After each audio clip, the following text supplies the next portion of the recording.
во приказната се раскажува за една девојка која што се заљубува во момче кој е неколку години поголемо од нејзе.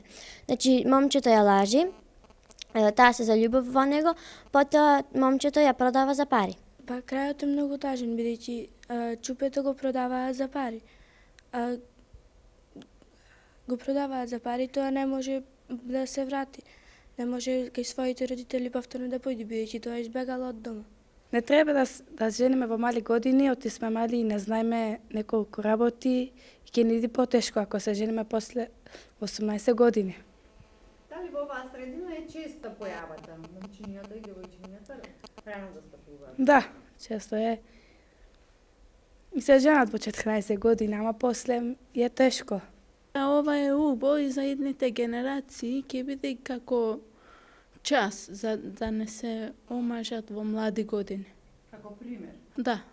А зошто девојчињата се мажат млади?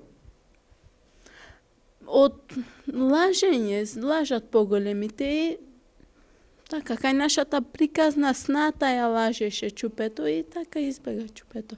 Проектот, значи, започна како дел од Adobe проектот и им дадовме можност на учениците заеднички преку бура на идеи да видиме што е она што често се случува во нивната околина и како проблем што се појавува. Значи, произлегува неколку теми на кои што сакавме да ги обработуваме, меѓутоа една од поблиските беше токму таа предбрачен брак, затоа што тема која што им се случувала на нивни пријатели, на нивни роднини и тие сакаа заедно со нас, нели, на некаков начин да ја прикажеме и да го покажеме тој проблем пред другите. Од средината се преблагодарни од овој проект, затоа што самите родители дома меѓусебни разговори со своите сопруги, да речеме со роднини, со пријатели, работат каде што исто така и поддржуваат Министерство за образование, бидејќи задолжително е и образованието и учењето на децата, средното образование.